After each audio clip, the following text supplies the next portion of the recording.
2021년 2월 15일에 만기 입금될 예정이며 이 중 2020년 12월 16일부터 12월 31일에 해당하는 이자 16만 5천원이 포함되어 있다. 자, 일단 문제 내용부터 파악해야 되겠죠.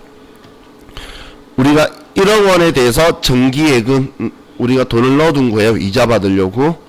그럼 이자를 받아야 되는 건데 이자는 내년 2월 15일 날 입금될 거예요. 그럼 올해 해당하는 이자에 대해서 이자 수익을 인식하라는 건데 지금 올해 12월 16일부터 12월 31일까지 해당하는 올해에 해당하는 이자가 16만 5천원이 있다라는 이야기죠. 그러면 이 16만 5천원만큼 이자 수익을 인식할 거예요. 자, 그래서 자, 분개를 하면 자, 우리는 이자를 인식할 거면 대변에 이자 수익이라고 먼저 써줘야 되겠죠. 그리고 금액은 16만 5천원이 될 거고 차면에는 근데 아직 못 받은 수익이죠. 내년에 받을 거예요. 내년 2월 15일 날. 그래서 미수 수익이다 16만 5천원 이렇게 분개해 주면 되겠죠.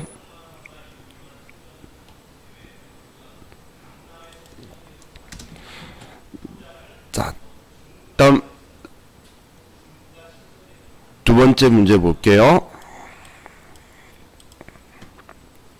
자, 기말 현재 단기매매 목적으로 보유하고 있는 단기매매 증권의 공정가액은 다음과 같다. 자, 우리 단기매매 증권에 대해서 적혀 있는데 자, 이번에 여러분들이 또 하나 기억해 주셨으면 하는 게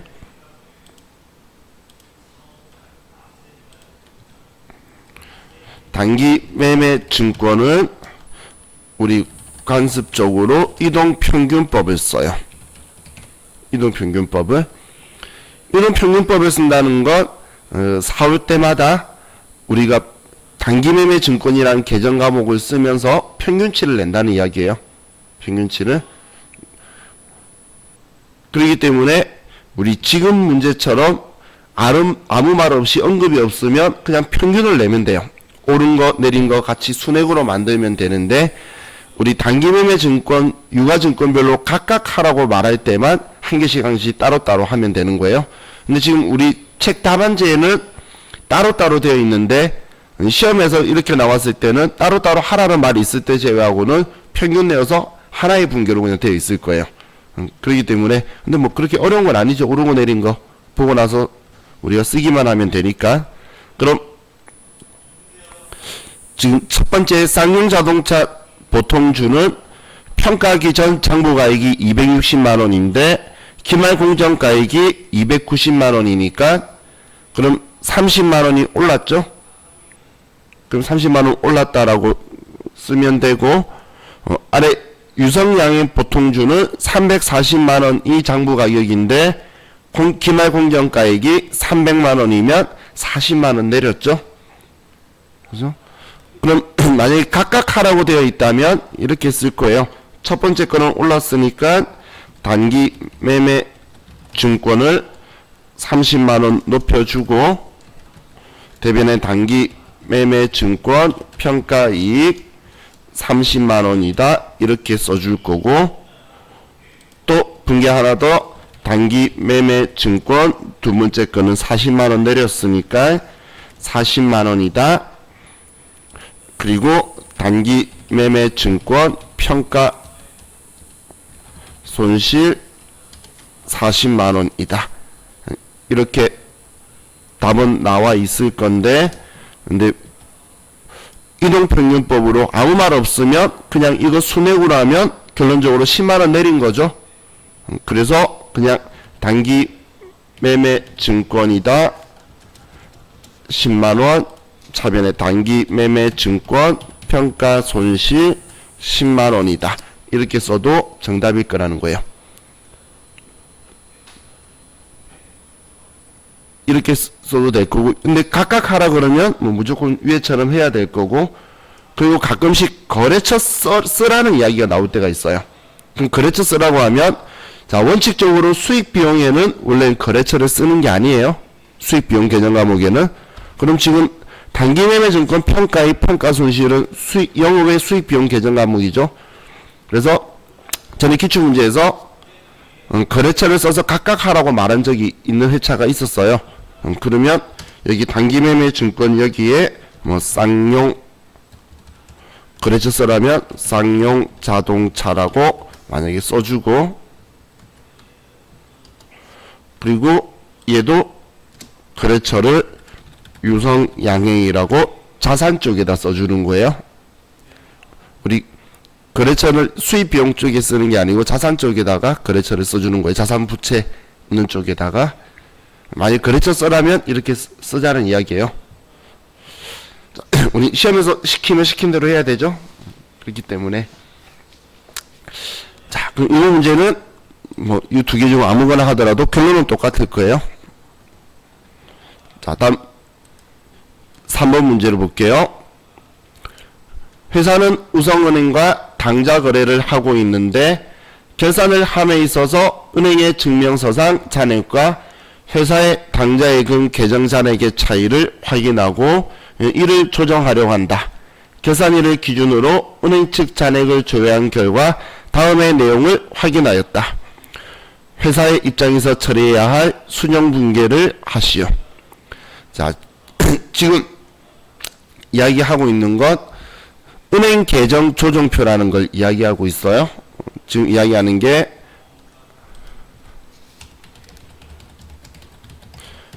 은행 계정 조정표라는 걸 이야기하는데, 은행 계정 조정표라는 것 우리가 기말에 실제 통장에 있는 잔액하고 그리고 내 장부상의 잔액하고 두 개가 차이가 난다면 그 차이에 대해서 입증해 주는 거라고 보시면 돼요.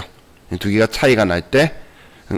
근데 뭐 예를 들면 지금 우리 첫 번째 것처럼 회사가 발행한 수표 중에 12월 31일까지 인출되지 않은 금액이 600만 원 있다라고 적혀 있죠. 자, 이게 무슨 이야기냐면 내가 수표를 발행했어요. 당좌 수표를 이야기하겠죠. 수표를 발행했는데 그럼 나는 장부에서 당좌예금에서 돈 찾아갈 거다라고 우리 당좌예금 잔액 줄였는데 상대방이 기말까지 아직 수표를 안 찾아간 거예요. 돈을. 그럼 실제 통장에서는 돈이 안 빠져나갔겠죠. 그러면 나는 내가 수표를 발행했고 발행한 수표 번호가 있기 때문에 그 금액이 정확하게 인출이 될 거라는 거예요. 그럼 내가 잘못된 게 아니고 은행 측이 추후에 변경될 거니까 이런 경우에 우리 1번 사항은 우리가 은행 측 수정사항이다라고 표현을 해요. 이건 은행 측 수정사항. 은행에서 나중에 반영될 거라는 거예요. 은행 측 수정사항이라는 걸 다른 말로 바꾸면 우리 회사 장부에는 쓸 일이 없다는 이야기예요. 근데 이제 은행 계정 조정표라는 거에는 은행 측 수정사항이라고 표시를 해줘요. 이게 주석에다가 이제 넣어서 잔액이 차이가 나는 이유를 입증하는 회사들이 쓰는 거예요. 자, 그럼 2번 문제를 보면 은행 측에서 보내온 예금 증명서는 12월 31일 당좌 차월 이자 53만 9,260원에 인출된 내용이 포함되어 있다. 자, 그럼 지금 이자가 나간 거죠. 지금 이자가 나간 건데 당좌 차월 이자가 지금 우리한테 반영이 안 됐다는 거예요. 그럼 우리 당좌 예금에서 이 금액만큼 줄여주고 그리고 이자 비용으로 인식하면 되겠죠. 이 금액만큼의 이자가 나간 게 지금 들어왔다는 거니까. 그러면 자, 얘는 대변에 당좌 예금에서 돈이 53만 9,260원이 빠져나갔다는 거고, 그럼 우린 차변에 이 돈을 이자 비용으로 인식하면 되겠죠. 그죠?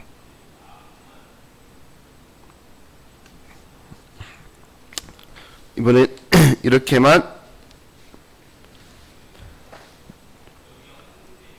분개하면 되겠네요. 자, 다음 우리 4번 문제 볼게요. 제조 공정에 사용되는 소모품은 구입 시 모두 저장품 계정에 기입되도록 회계 처리되어 있으며 기말 현재 저장품의 재고액은 60만원이다. 자, 그럼 우리가 구입할 때에 저장품이라는 자산으로 처리했다는 이야기죠. 구입했을 때에 저장품이라는 자산으로 처리했다는 거예요. 그러면 우리는 사용한 만큼 저장품을 지우고 얘가 소모품이라 그랬으니까 소모품비라고 해야 되겠죠.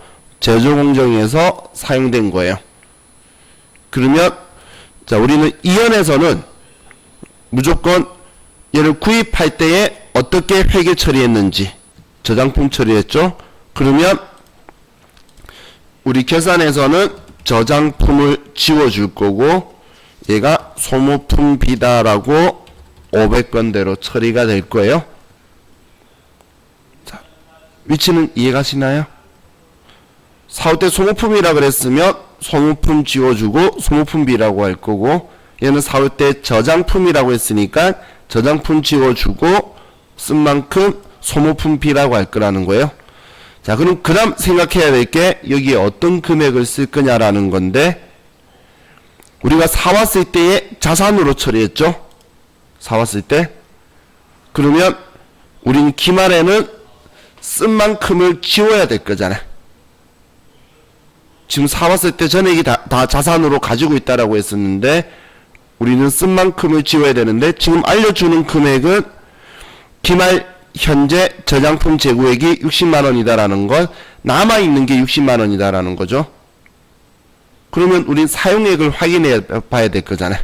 그래서 프로그램의 합계잔액 시산표로 가서 자, 우리 재고자산의 저장품을 찾아보면 저장품의 금액이 150만원이다라고 잔액이 적혀있죠. 그러면 150만원만큼 사왔을 때에 우리가 10월 5일날 사왔었나봐요. 그래서 이때 사올 때에 차변의 저장품이라고 이렇게 처리한 건데 150만원을, 그럼 지금 기말에 남아있는 게 60만원이라는 건 90만원치 썼다라는 거죠. 이해가시나요? 지금 사온 게 150인데 60만원 남았다는 건 90만원치 썼다는 거예요. 그럼 쓴 만큼을 이제 없으니까 우리 저장품을 90만원만큼 지우고 이만큼을 비용 처리해 줘야 되겠죠. 왜 90만원을 썼는지 이해가시나요? 그래서 이연할 때에 여러분한테 이렇게 금액 준다고 해서 무조건 이 금액을 쓰면 안 되고 어떤 상황인지를 여러분들이 파악을 하셔야 돼요. 특히 소모품 문제 가지고 이런 행동 잘하니까.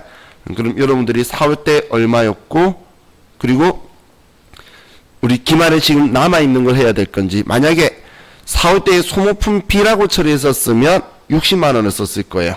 남아있는 만큼 자산으로 처리할 거니까. 근데 저장품이라고 자산으로 처리했기 때문에 우리 사용한 만큼을 이제 우리가 지워주는 회계 처리를 했다고 보시면 돼요. 자, 다음 이제 5번 문제 볼게요. 다음 중 화폐성 외화자산 부채에 대하여만 결산일 기준 환율로 평가 조정하시오. 자, 이제 외화 평가하는 거죠. 자, 당사의 외화 채권은 다음과 같고 2020년 12월 31일 결산일 기준 환율은 1달러당 970원이다. 당사는 외화 환산 소실과 외화 환산 이익을 각각 인식한다. 자, 이 문제도 적혀 있는데 우리는 외화자산 부채 평가는 화폐성 외화자산 부채만 평가하는 거예요. 그런데 지금 아래 자료를 보면 선급금이 있죠. 선급금은 화폐성 외화자산 부채가 아니에요. 그래서 선급금이나 선수금은 평가를 하는 게 아니에요. 그럼 우리 장기 대여금에 대해서만 평가를 해야 되겠죠. 그럼 이 장기 대여금은 지금 우리 2만 달러인데 발생일날 환율이 1050원이었는데 결산일 기준 환율이 970원이면 우리는 50원에서 970원 빼면 80원이 1달러당 80원이 내린 거예요. 그러면 우리는 지금 얘는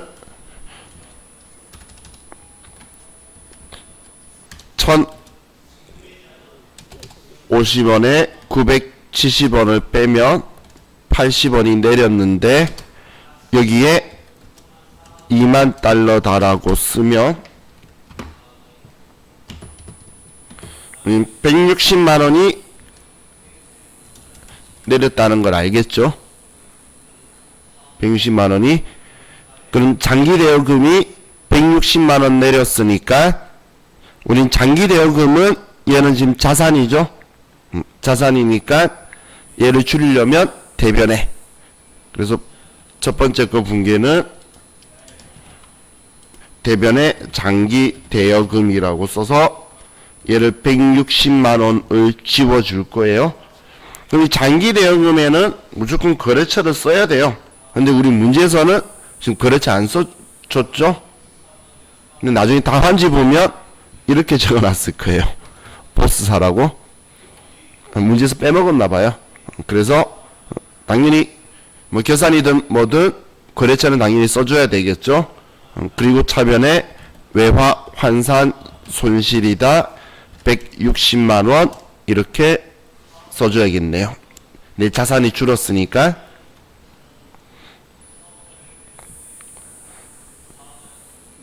자, 다음 두 번째, 이번에 기말 현재 장부상 단기 차입금 중 외화 차입금은 2천만 원이다. 적정하게 평가하여 회계 처리하시오. 자, 이렇게 금액을 알려주죠. 그러면 금액으로 보면 돼요. 그럼 먼저 이렇게 금액을 알려주면 첫 번째가 장부에 얼마라고 적혀 있는지. 그럼 장부에 지금 2천만 원이라고 적혀 있죠. 그런데 기말 환율로 계산하면 얼마인지. 그럼 기말 환율로 계산하면 2만 달러에 곱하기 970원 하면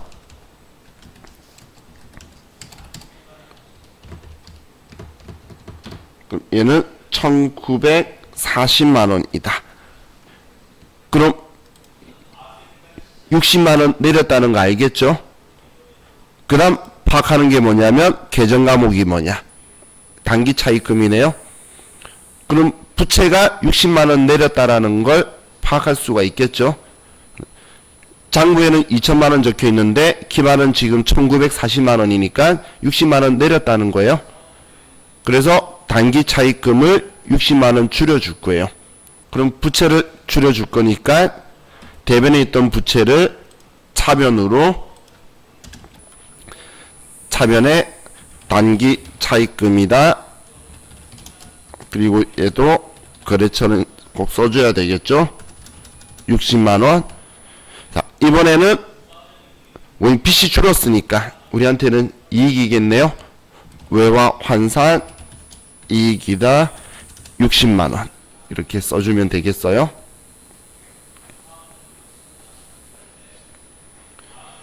자, 다음 세 번째, 장기 차입금 중에는 외화 차입금 3,800만원이 있으며 기말 평가액은 다음과 같다. 자, 그럼 이번에도 장부에 3,800만원이다 라고 적혀 있고, 그러면 기말 환율로 계산해 보면 4만 달러에 우리는 970원으로 계산하면 3,880만원이 되네요. 그러면 이번에는 80만원의 금액이 올랐다라는 걸 확인할 수 있죠. 근데 계정 과목이 장기 차입금이네요. 그러면 빚이 늘어났어요. 그래서 우리는 80만원만큼 우리는 장기 차입금을 늘려줘야 되겠네요. 자, 그러면 우리는 부채니까 대변에 장기 차입금 보수사고 금액은 80만원 올랐고, 이번엔 부채가 늘어났으니까 외화 환산 손실이다 80만원 이렇게 써줘야 되겠죠. 자, 혹시나 해서 자, 우리가 기말 평가할 때는 외화 환산 손실, 외화 환산 이익을 쓰고, 그리고 외화 거래가 실현되었을 때 있죠. 이때는 자손 외환 차익을 쓰는 거예요. 실제 거래가 일어났을 때는 외환 차익, 외환 차손을 쓰는 거고, 기말에 평가할 때만 환산했다라고 표현하는 거예요. 우리 평가나 환산이나 우리 같은 거죠. 그리고 혹시 몰라서 얘네들 전부 다 900번대의 영업외 손익이에요. 환산한 것도 그렇고 우리 외환차익, 외환차손도 그렇고 전부 다 우리 900번대의 수익비용 계정 과목이다라고 기억을 해두세요. 우리 이거 가지고 나중에 법인세에서 얘가 수익비용이니까 또 입장의 차이로 세무조정할 거예요. 그래서 얘 수익비용이다라고 기억을 해둬야지 수익 아니야 비용 아니야 이런 식으로 조정할 거니까 같이 기억을 해두시고, 우리 뭐 결산이나 일반 전표 매입 매출 전표에서는 우리 일반 전표 매입 매출 전표에서는 이 두 계정 과목 쓸 거고, 결산할 때만 이거 쓴다라고 기억해두세요. 자, 다음 자 6번에 12월 말 재고자산의 실질 재고액은 다음과 같다. 자, 원재료, 제공품, 상품, 제품이 쭉 있는데, 자, 당구장 표시에 원재료의 계속기록법에 의한 장부상 재고는 1,500만원이다. 차액 300만원은 원재료 운반 중 파손된 금액으로 원가성이 없는 것으로 보아 매출 원가에 포함시키지 않기로 한다. 그럼 지금 얘는 이야기죠. 지금 원가성이 없는 것으로 보아 매출 원가에 포함시키지 않기로 한다라는 말은 얘는 지금 비정상 감모 손실이라는 이야기죠. 그죠? 원가성이 없다는 거. 그래서 영업외 비용 처리하라는 거예요. 그리고 지금 장부상 재고가 150인데 실제 재고가 1200, 얘가 실제 재고인가 봐요. 그럼 우린 비정상 감모 손실이 있으면 우린 300만원만큼 차변에 재고 자산 감모 손실 300만원, 그리고 대변에 원재료 타계정으로 대체 적용 8번 300만원을 우리가 수동계산으로 먼저 해줘야 되겠죠. 재고자산 문제가 있으면 자동계산 하기 전에 문제 읽어보고 감모손실이나 평가손실이 있는지 먼저 파악을 해서 수동계산할 거는 수동계산을 해야 돼요.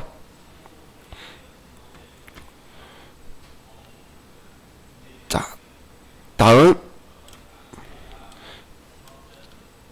7번 기말 상품의 장부상 재고 원가는 300만원이고 상품 감모 손실은 발생하지 아니하였다. 또한 순실형 가능 가액은 280만원이다. 자, 그럼 상품이 지금 300만원이다 라고 적혀 있는데 상품의 순실형 가능액이 280만원이라는 건 20만원의 평가 손실이 일어났다라는 거죠. 그럼 이 평가 손실이 있을 때는 이렇게 한번 실금 보는 거예요. 상품의 평가 손실이 있는지 없죠? 상품의 지금 상품 평가 손실이 우리 금요일날 스마트 해가지고 할 때는 평가 손실이 들어와 있었잖아요. 그래서 거기에 금액을 써도 평가 손실 분괴를 해줬는데 얘는 지금 안 적혀 있죠?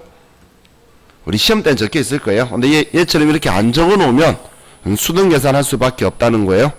그러면 자, 20만원만큼 차변의 재고자산 평가 손실이다라고 하고 금액 20만원, 재고자산 평가 충당금 얘는 상품의 차감 계정으로 사용을 하고 자 20만원으로 우리 분계를 해줘야 되겠죠.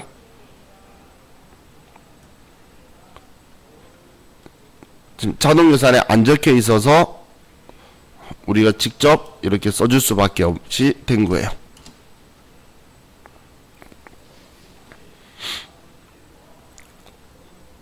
자, 다음 자 8번에 외상매출금과 받을 어음에 대하여 1%의 대손충당금을 보충법으로 설정하기로 한다.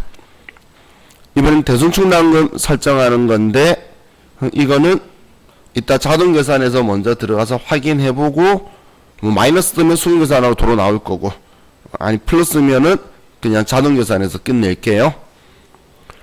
자 그럼 얘는 자동계산이라고 표시해 두시고 9번 장기대여금에 대한 내역은 다음과 같다. 연이율 8%로 기말까지의 발생이자를 계상하시오.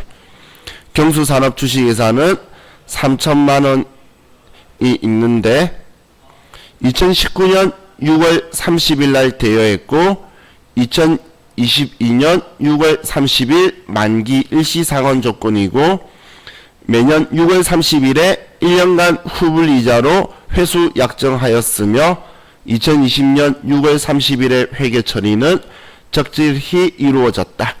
초일 불산입, 말일 산입 1년 365일로 가정함. 자, 그럼 자, 이번 문제 내용은 보시면 장기 대여금이니까 돈 빌려준 거에 대한 이자를 인식할 거예요. 이자를. 그런데 6월 30일 날 빌려줘서 작년 6월 30일 날 빌려줬는데 올해 6월 30일 날에 이자를 한번 받았다는 거예요. 그럼 받았을 때는 이자 수익에 대한 회계 처리는 전부 다 끝났겠죠.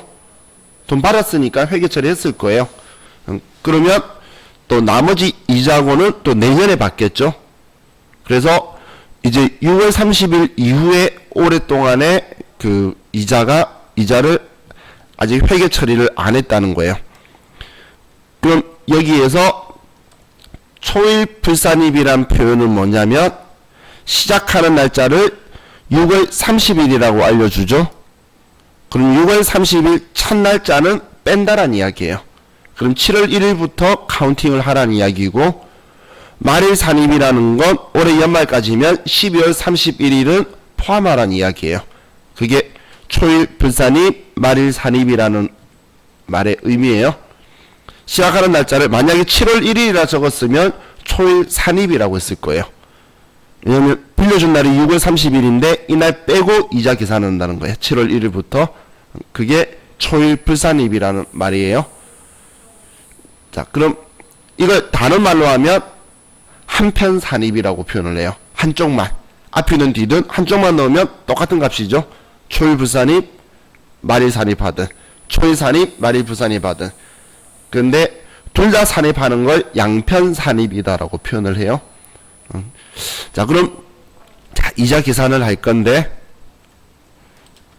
자, 7월 1일부터 우리 12월 31일까지 며칠이죠? 그런 생각 안 하고 지내봤었죠? 우리 일기 예정이 90일이거나 아니면 29일이 있으면 91일이에요. 그리고 일기 확정이 91일이고 2기 예정이 92일이고 2기 확정이 92일이에요. 나중에 손가락 가지고 이렇게 세어보시면 31일인 수가 저렇게 나올 거예요. 그러면 지금 7월 1일부터니까 얘 둘이죠. 7월 1일부터 계산하니까 그러면 184일이 나오겠네요. 184일이. 그러면 우리는 계산을 3천만 원에 이율이 8%니까 8% 곱하기 184일 365일로 하라 했으니까 이렇게 계산을 해야 되겠죠. 자, 그러면 120만 9,863원이 나오게 되네요. 자, 이것이 어떻게 나왔는지 이해가시나요? 3천만 원의 8% 이자, 그리고 올해 7월 1일부터 12월 31일까지의 날짜 수만큼 일할 계산한 거예요. 자, 우리 이자에 대해서는 특별한 월할 계산하시라는 말이 없으면 일할 계산하는 게 원칙이에요. 일할 계산하는 게. 그래서 자, 이 금액만큼 우리가 이자 수익을 인식해야 되겠죠. 대여금이니까. 그죠? 자, 그러면 대변의 이자 수익 120만 9,863원이고 얘는 미수 수익이다. 120만 9,863원이다. 밖에 비가 엄청 많이 오네.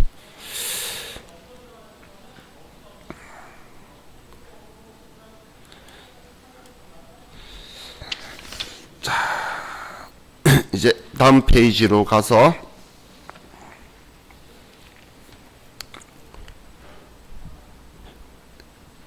문제 볼게요. 주식회사 가별산업은 2019년 4월 5일 장기 투자 목적의 A 주식을 2,300만원에 취득하여 보유하고 있다. 주식의 공정가액은 2019년 12월 31일 날 2,420만원, 2020년 12월 31일에 2,250만원으로 평가되었으며 단기말 이전의 회계 처리는 모두 적절히 이루어져 있다. 가별산업 주식회사는 A 주식을 매도 가능 증권으로 분류하고 있으며 기업회계기준서 제8호에 따라서 회계 처리하고 있다. 자, 그러면 자, 이걸 순서대로 분개를 한번 해볼게요. 자, 우리가 19년 우리 4월 15일 날 취득했을 때의 차변의 매도 가능 증권 투자 자산으로 해서 4월 때에 2,300만 원이다라고 해서 사왔을 거고, 그랬다가 19년도 12월 31일 날 우리는 120만 원이 올라서 매도 가능 증권 120만 원을 증가시키고 매도 가능 증권 평가 이익이다 120만 원 이렇게 정기말에 회계 처리를 해뒀을 거예요. 그랬다가 이제 올해 20년도 12월 31일 날 매도 가능 증권이 2,420만 원인데 지금 2,250만 원이니까 자산 금액은 매도 가능 증권을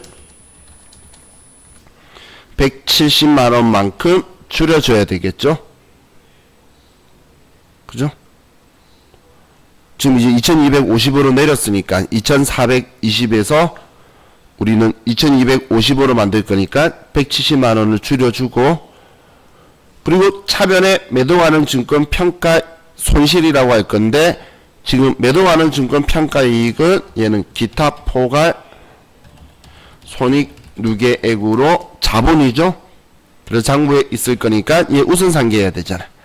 그래서 차변에 매도 가능 증권 평가 이익 120만 원을 지워주고 나머지 50만 원을 매도 가능 증권 평가 손실로 처리해 줘야 되겠죠. 그죠? 그래야 우리 지금 2,300에 사왔는데 지금 현재 기말 공정가액이 50만원이니까 장부에 이익 봤던 거 지우고 50만원 손해봤다고만 남겨두니까 취득원가하고 차이가 나오게 되죠. 그래서 자, 얘도 생각하셔야 되고, 자산은 기말 공정가에 맞춰주기 위해서 지우고, 과거에 평가한 거 있으면 우리가 손해봤을 때는 이익 본 게 있는지, 이익 봤을 때는 손해 본 게 있는지를 우리 확인해서 우선 상계를 꼭 먼저 해주세요. 자, 다음은 우리 11번은 퇴직급여 충당부채를 설정하는 거네요. 자, 정기말 현재 퇴직금 추계액이 1억 원 적혀 있고, 얘는 자동계산할 건데 금액만 옆에 적어 둘게요. 기준 퇴직금 지급에 충당금하고 상계한 거, 그럼 1억에서 4,320만원치를 썼으면 5,680만원만 남아있네요. 그럼 5,680 지금 얘 썼으니까 빼주면 5,680만원 남아있는데 9천만원 설정할 거면 우리는 3,320만원만큼 보충을 해줘야 되겠네요. 생산부권은 3,320만원을 더 보충해 줄 거고, 자, 사무직은 7천만원인데 2,538만원치 썼고, 그런데 7,200만원 설정할 거니까 쓴 것보다 200만원 더 설정해야 되겠네요. 그래서 2,738만원이 되겠죠. 그죠? 지금 얘 쓴 금액을 여기에서 뺀 나머지만 보충하면 7,200만원이 잔액으로 남을 거란 이야기예요. 그럼 이 금액만 적어뒀다가 이따 자동계산해서 퇴직급여 전입액에다 써주면 되겠죠. 이 두 개를. 어떻게 계산했는지 이해가시나요? 은숙씨 오케이? 자, 그럼 이제 12번 문제는 감가상각 대상 자산은 다음과 같다. 자, 제시된 자산 외에 감가상각비를 계상하지 않는다고 가정하며 자산 코드는 모두 일로 한다. 고정자산 등록하라는 말은 안 적어놨는데 모두 일로 한다라고 적혀있는 거 봤을 때는 우리 그 고정자산 등록을 하라는 이야기 같죠. 자, 그리고 우리 13번은 법인세 계산하는 거는 우리 잠시 후에 자동계산 하면서 하고, 14번에 이제 다음 제시된 사항을 이익용 처분계약서에 작성하라는 것도 우리는 컴퓨터 가지고 작업해야 되니까 여기까지만 하면 이제 수동결산 끝났네요. 자, 우리 이번 시간은 여기까지 하고